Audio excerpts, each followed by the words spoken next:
Well, thank you very much for that warm welcome. I do have my notes. I tend to lose track when you're taking too much cold medicine. So I've been involved in the startup community since 1996. That dates me a little bit. I've started a few, I've worked for a few, I've folded a few, actually flushed a few down the toilet, and did have the opportunity to sell one. And my latest passion is Kognitiv Spark. And what we do there is we empower remote workers to do more with mixed reality and the Microsoft Hololens. We have an app called Remote Spark. And if anybody's not seen a Hololens, it's the world's first self-contained holographic computer. This is a full Windows 10 PC. This isn't tethered to a phone, isn't tethered to a computer, and you can actually put it on, and it's got a transparent lens so I can still see everybody and walk around, but actually have my digital information in front of me. Next slide. So this is a customer scenario. So to use Remote Spark, say you had a head office in Nova Scotia, and they had a processing plant in Chile. And to make matters worse, when you get to Chile, it's a 2-hour boat ride to get to Chile, but the manufacturing equipment is actually built in Iceland. What do you do when you have a problem? So most of the times when equipment breaks down, you call back to the head office and you try to figure it out. And then somebody gets on a plane from, say, New Brunswick, flies down to Chile. You realize that, hey, it's not our engineering problem, it's a manufacturer's problem. So you have somebody from Iceland fly down to try to fix the problem. Now with Remote Spark, they put on the HoloLens, they have a live video feed over a low bandwidth and secure connection back, so the expert can see what they're working on. So very quickly they can figure out, hey, you know, this is not our problem, it's the manufacturer's problem. So now they can connect to the manufacturer, and then the manufacturer can say, hey, this is a very complex situation. And they, while they're doing the video feed, can drag and drop a 3D CAD file, which can be sent to Azure and to actually convert it into something that the HoloLens can use, and pushes that down, and they can see an animation of that situation. So I can't, and they have their gloves on their tools, so it's hands-free. I don't know how to fix this, but now I have an animation just floating in front of me to going, okay, no, I know exactly how to do that. So I'd like to just step back for a second, because I've been doing this a long time. That is my grandfather's calculator. He used to build, when he used to do his books, he would grab the handle and mechanically calculate his books. The Commodore 64 is still mine. Anybody here start with a Commodore 64? I still love my 64. I still have a 64. But the processing unit in the HoloLens does 1 trillion calculations a second. So back in the day, if one calculation is a meter, my grandfather did 1 meter a second. With a HoloLens and the holographic CPU in that, you can get from here to Saturn in 1 second. That's how far we've come. Oh, can I go back? We'll do that in a minute. So the next thing that we need to do is take mixed reality and hook artificial intelligence to it. Because here's the problem. You're not born how to read, how to use a book, how to use a tablet, how to use a really crappy 2D interface. Because what happens is when you have a problem, you're using all your brain power to figure out the application to get the data to help you solve the problem. So what we want to do is with mixed reality, we have a new interface. It's the natural way that you interact. This is with 3D. So if you've got a motor and an animation of a hologram of a motor, it's a more natural way to learn, because as you see that happen, you understand it.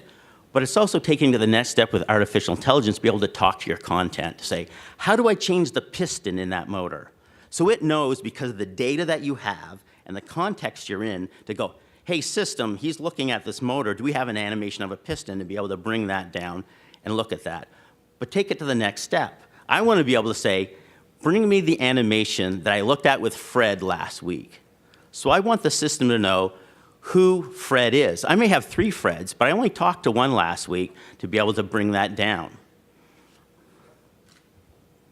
So my favorite place is when I'm out filming. And what I see is someday is the convergence of mixed reality, where you have your graphical user interface married with artificial intelligence, but also when you hook that up to 5G, that broadband that's coming, that you can hook that information into the cloud. So that way you have the perfect interface, you have a system that understands you, and also a system that can process that information and give you the best information at the time. Thank you. Whoa. Okay. 5 minutes flat. I know, well done. Thank you. A couple of questions. Anyone got questions for Ryan? Do I need to grab a mic? Oh, my mic is falling off, but it's being caught by my necklace, which is really useful. Great. Okay. Hello. Question from over here. Hello? It doesn't work? Yeah. We're good. I just have one question. How would you say that startup culture has changed since you first sort of began doing your own startups? Well, when I started, there wasn't really a culture. You were just the crazy person that left a secure job, and you wanted to do something on your own. That's the way it really was back home. And now there's actually support groups like TechTO back home. There's Planet Hatch. There's actually incubators that you can go and go, look, I've got an idea. Am I crazy? You know, the ability to fail fast is very important. To have some seed money, that stuff wasn't really there. You had to sort of, you know, beg from friends and family to, you know, put enough money in the bank to maybe run a year to do a crazy idea. But now there's that support network that's really huge. So I've seen it change a lot. Another one question? We've got one up here. Yeah. I was just going to ask, in terms of the complexity of the user that this is designed for, one of the first things I think about is sort of rural areas or like heavy machinery mechanics, maybe a lower skilled workforce in areas that's less accessible to you know, technical repairs. Do you see this being used by kind of like boots on the ground style people, or is this more an extension for areas that are already fully sort of developed or commercialized? We're focusing very heavily to use low bandwidth connections. I mean, one of our customers is a manufacturer that sells wood harvesting equipment that are $500,000 a piece. Well, they're built in Finland, but they're in the rural areas, and they don't want to ship people to help them. So we see that extension. I mean, the other big customer is the Canadian Forces out in the field. So it's how do you bring all of this information over low bandwidth to the Hololens or to your application? That's what we work on every day. Awesome. Nice. Right. Thank you, Ryan. Great. Feel better soon. Okay. Thanks. Thanks.